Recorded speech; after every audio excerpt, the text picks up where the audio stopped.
के मुख्य निज नाम ओम की ध्वनि का उच्चारण करेंगे। गहरा सांस लीजिए।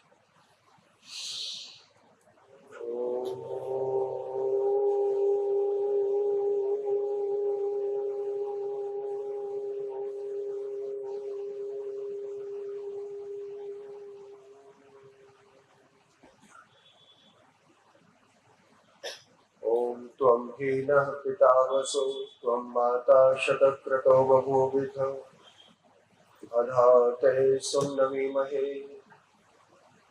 ओम नमो ब्रह्मणे नमस्ते वायो त्वमेव प्रत्यक्षं ब्रह्मासि त्वामेव प्रत्यक्षं ब्रह्म वदिष्यामि इदं वदिष्यामि सत्यं वदिष्यामि। तन्मामवतु तद्वक्तारमवतु अवतु मामवतु वक्तारम्। तू ही आत्मज्ञान बलदाता सुयस विद्य जन गाते हैं। तेरी चरण शरण में आकर भव सागर तर जाते हैं। तुझको ही जपना जीवन है मरण तुझे बिसराने में। मेरी सारी शक्ति लगे प्रभु तुझसे लगन लगाने में। मेरी सारी शक्ति लगे प्रभु तुझसे लगन लगाने में। ओम शांति शांति शांति। कार्यक्रम में उपस्थित धर्माभिलाषी भद्र पुरुषों, वंदनीय मातृशक्ति, समाज के सब सम्माननीय पदाधिकारीगण,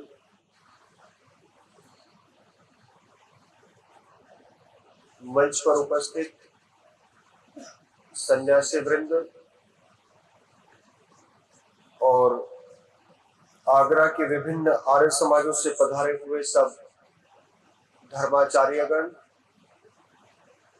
जिनमें वे भाई वेद प्रकाश जी से तो बहुत दिनों बाद मिलना हुआ है।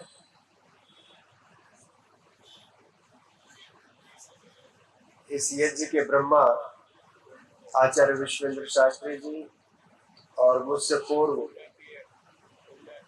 आप जिनके बड़ी गंभीरता और बड़े ही हृदय को छूने वाले विचारों से लाभान्वित हो रहे थे, ऐसी सम्माननीय बहन संगीता आर्या जी। वर्षों पहले मैं किसी कार्यक्रम में अपने गुरुजी के साथ वेद पाठ के लिए गया था। वहां पर अब मुझे पता नहीं कि वही व्यक्ति थे या उनके परिवार का कोई व्यक्ति था। वो कुछ पुस्तकें लेकर के आए थे। उन्होंने सब विद्यार्थियों को कुछ पुस्तकें दी। जयपुर में एक प्रोफेसर थे डॉक्टर ओम प्रकाश जी, उनकी लिखी हुई पुस्तक थी। उस पुस्तक का नाम है प्रभु के द्वार पर। हो सकता है आपने वो पुस्तक पढ़ी भी हो। वो पुस्तक दी और कहा कि इसमें एक मंत्र की विशेष रूप से पॉइंट किया कि इसको जरूर पढ़ना ब्रह्मचारी जी, इसको जरूर पढ़ना। वो पुस्तक अभी मेरे पास रखी हुई है, क्योंकि मैं अपनी पुस्तकों को इधर उधर नहीं होने देता, बड़ा सुरक्षित रखता हूँ। और सौभाग्य से मेरी धर्मपत्नी भी इसमें मेरा सहयोग करती है। तो मैं उस पुस्तक को अभी कभी कभी पढ़ता रहता हूँ। उसमें एक घटना दी है। ये पुस्तक का नाम और लेखक का नाम मैंने इसलिए बताया क्योंकि मुझे इस घटना की सत्यता प्रमाणित करने का कोई अवसर मिल नहीं पाया। लेकिन घटना ऐसी है कि जो वास्तव में प्रेरणादायक है। फ्रांस के कर ले सारे प्रयोग कर ले। फ्रांस के एक विद्वान हुए हैं जिनका नाम था रोम्यारोला। ये जो रोम्यारोला विद्वान थे, ये भारतीय संस्कृति के बड़े उपासक थे और महर्षि दयानंद जी की भी इन्होंने बड़ी भूरी भूरी प्रशंसा की है। कोई रोमारोला भी कहता है, कोई रोम्यारोला कहता है। ये आइंस्टाइन के समकालीन थे। प्रसिद्ध वैज्ञानिक जो आइंस्टाइन था उसके समकालीन थे। इन्होंने एक कविता अंग्रेजी में लिख करके आइंस्टाइन के पास भेजी। आइंस्टाइन ने वो कविता पढ़ी और बदले में जो पत्र लिखा रोम्यारोला को, उस पत्र में आइंस्टाइन लिखते हैं कि इस कविता को पढ़ने के बाद मुझे ऐसा लगा जैसे मेरे चारों ओर ऊंची ऊंची जो दीवारें थी वो गिर गई हो, और उन दीवारों के परे जो शुभ्र प्रकाश छुपा हुआ था वो प्रकाश अब मेरी आत्मा तक पहुंच रहा हो। मैं जानना चाहता हूं कि ये कविता आपकी स्वयं की बनाई हुई है, ट्रांसलेटेड है, या कहीं किसी जगह से, किसी मूल से आपने ग्रहण की है। रोमेरोला ने अपने पत्र में कहा कि दुनिया के सबसे प्राचीन ग्रंथ वेद के एक मंत्र का जो अनुवाद है, जो भाष्य है, मैंने उस ट्रांसलेशन को पढ़कर के इस कविता को बनाया है। और वो मंत्र बड़ा प्यारा है, मैं उसके केवल एक टुकड़े की व्याख्या कर रहा हूं। मंत्र कहता है, विश्वे दानीम सुमनसः श्यामा। मैंने पहली बार विद्यार्थी जीवन में इस मंत्र को पढ़ा तो कुछ भी समझ में ना आया। ऐसा क्या इस मंत्र में है जो रोमेरोला ने कविता बना दी और आइंस्टाइन ने कहा कि मेरी दीवारें गिर गई और सूर्य का प्रकाश मेरे पास तक पहुंच गया, मेरी आत्मा तक पहुंच गया। फिर जब बार बार पढ़ा और जब उपदेशक के दृष्टिकोण से पढ़ा तो तब समझ में आया इसमें कितनी गहरी बात है। यूं समझिए कि जैसे चार सूरदास जिनकी नेत्र भगवान ने नहीं दिए थे वो हाथी को देखने गए हो और हाथी के भिन्न भिन्न अंगों को छू करके हाथी को अपने अपने दृष्टिकोण से व्यक्त करते हो। कोई कहे कि हाथी खंबे के जैसा है, कोई कहे हाथी दीवार के जैसा है, कोई कहे हाथी झाड़ू के जैसा है जिसने पूंछ को पकड़ा हो, और जिसने कान को पकड़ा हो वो कहे कि हाथी सूप के जैसा है, छाछ के जैसा है। वैसे ही इस दुनिया को देखने के दृष्टिकोण भिन्न भिन्न मस्तिष्कों के भिन्न भिन्न हुआ करते हैं, अलग अलग विद्वानों के अलग अलग हुआ करते हैं।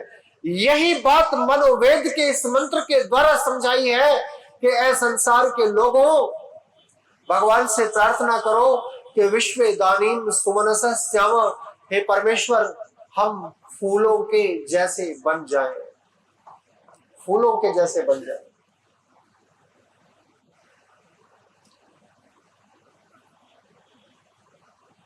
मैंने फूल से पूछा, भाई बड़ा परेशान हो गए, तुम्हारी तो चर्चा वेदों तक हो रही है, तुम बताओ तुम्हारी विशेषता क्या है, तुम इतना मुस्कुराते क्यों रहते हो, इतना खिले क्यों रहते हो, इतना प्रसन्न क्यों रहते हो। हम इतनी कोशिश करते हैं हमेशा प्रसन्न रहने की, हमसे प्रसन्न नहीं रहा जाता, हम बार बार दुखी हो जाते हैं। और तुम हो कि बस तुम्हारा काम ही मुस्कुराना है, तुम लगे हो सुबह से शाम तक, थकते नहीं इतना हंसते हुए। फूल ने कहा कि तूफान आते हैं, तूफान आएंगे, फूल मुस्कुराते हैं, फूल मुस्कुराएंगे। आपने सही कहा, हम मुस्कुराना छोड़ नहीं सकते। मैंने कहा क्यों नहीं छोड़ सकते, कहा दो कारण है। मैंने कहा मुझे बता दो तो मेरी आत्मिक शांति हो जाए, और बहन जी के शब्दों में कहूं तो आत्मिक उन्नति हो जाए। बात वहीं पर आकर के टिकती है, आत्मिक उन्नति के लिए ही ये सब हो रहा है। मैंने कहा बता दो मुझे वो दो कारण कौन कौन से हैं। उन्होंने कहा एक तो मैं केवल तब तक मुस्कुराता हूं, आपने अधूरा ज्ञान प्राप्त किया है मेरे मुस्कुराने का। मेरी मुस्कुराहट तभी तक खिलती है, मेरी मुस्कुराहट तभी तक बढ़ती है, और जब तक मेरे जीवन में ये क्षण रहता है तब तक मैं मुस्कुराता मुस्कुराता ही दम तोड़ देता हूं। मेरा एक एक पत्ता गिर जाता है लेकिन मुस्कुराहट कम नहीं होती जब तक मैं अपनी जड़ों से जुड़ा रहता हूं।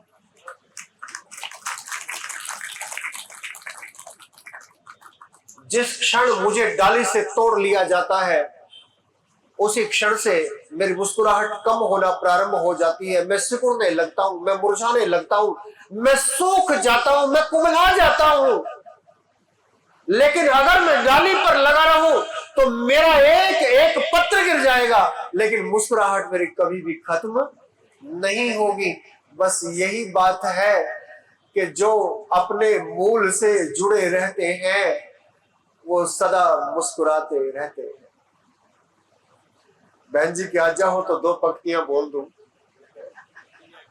वही हमें हमेशा हरे भरे हैं, जो तेरे चरणों में आ पड़े, जरा बोलना, वही हमेशा हरे भरे हैं, जो तेरे चरणों में आ, उन्हीं की जग में मिटी है चिंता, जो तेरे चरणों में आ गए हैं, उन्हीं की जग में मिटी है चिंता, जो तेरे चरणों में। अब समझ में आ गया होगा फूल क्यों मुस्कुराता रहता। आहा, करवर जी इसको मत डाल देना व्हाट्सएप पर, मुझे गाना नहीं आता, कहीं मेरा मजाक ही बनवा दो। मैंने तो अपने प्रसंग के अनुसार ये दो पंक्तियां सुना दी कि फूल कहता है कि जब तक मैं अपने मूल से जुड़ा हुआ हूं तब तक मैं प्रसन्न रहता हूं। और मूल क्या है? आर्य समाज का प्रथम नियम जरा बोल करके देखो, मूल क्या है? सब सत्य विद्या और जो पदार्थ विद्या से जाने जाते हैं उन सबका आदि मूल परमेश्वर है। हमारा मूल क्या है? परमेश्वर है। जब तक हम उस परमपिता परमेश्वर से जुड़े रहते हैं तब तक हमारा जीवन खुशियों से भरा रहता है। उनके जीवन में खुशियों की नित्य होती बरसाते हैं, नित्य प्रति वो खुशियों की बरसात में डूबे रहते हैं, भीगे रहते हैं, जो परमपिता परमेश्वर के साथ जुड़े रहते हैं। मैंने कहा एक बात तो कुछ कुछ समझ में आने लगी, शायद इसलिए हमारे ऋषियों ने प्रतिदिन ब्रह्म यज्ञ का विधान किया था, शायद इसलिए संध्या और स्वाध्याय का विधान किया था कि हम उस परमेश्वर के साथ जुड़े रहे। लेकिन दूसरी बात और बताओ, दूसरी कुछ बात और होगी जो इतना मुस्कुराते हो।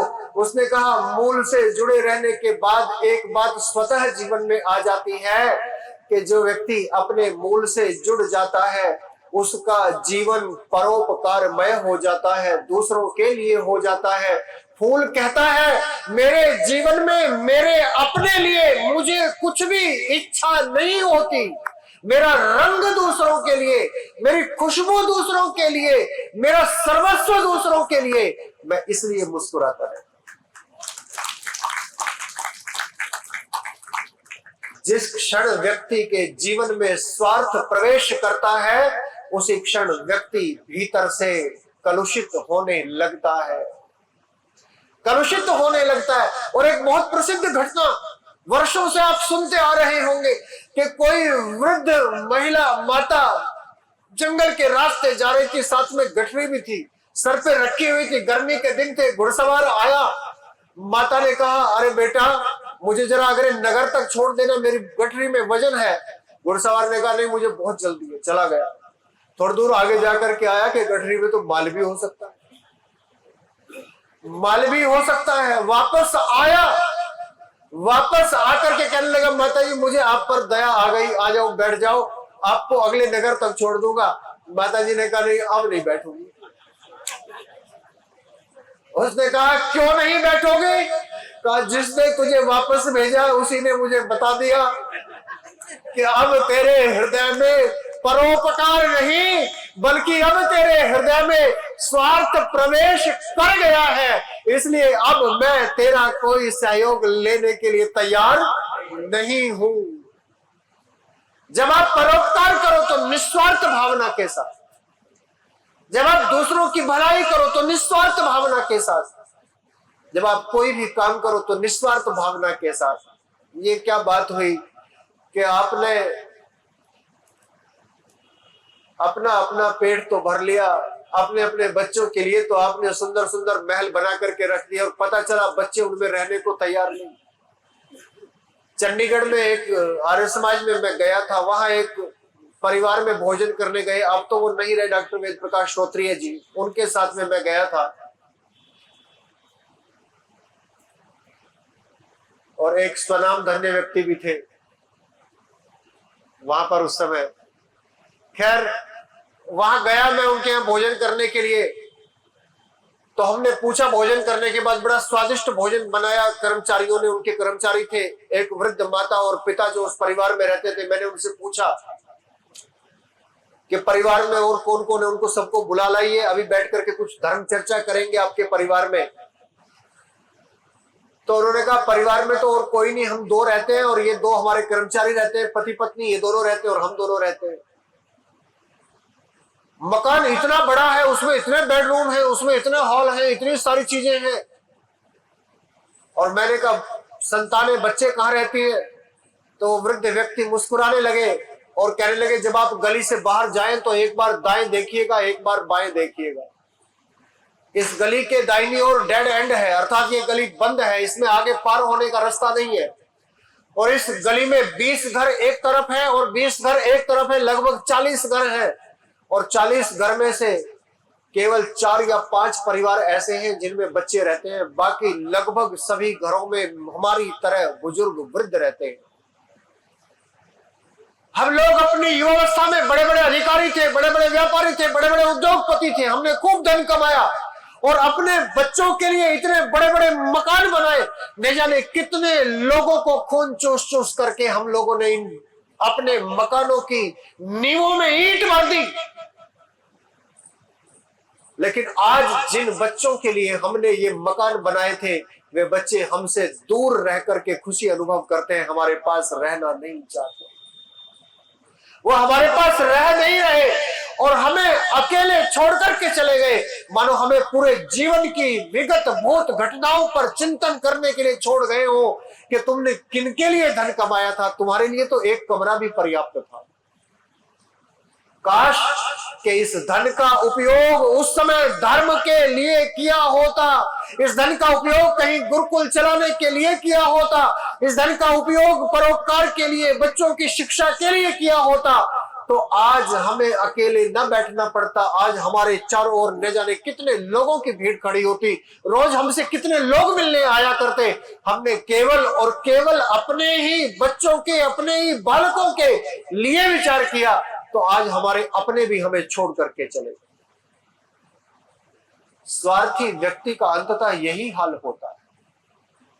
और जो परोपकारी व्यक्ति होता है वो जीवन में खुशहाल होता है, वो सदा प्रसन्न रहता है। परमपिता परमेश्वर की बनाई हुई सृष्टि के नियम बड़े अटल हैं, ये नियम बदलते नहीं हैं।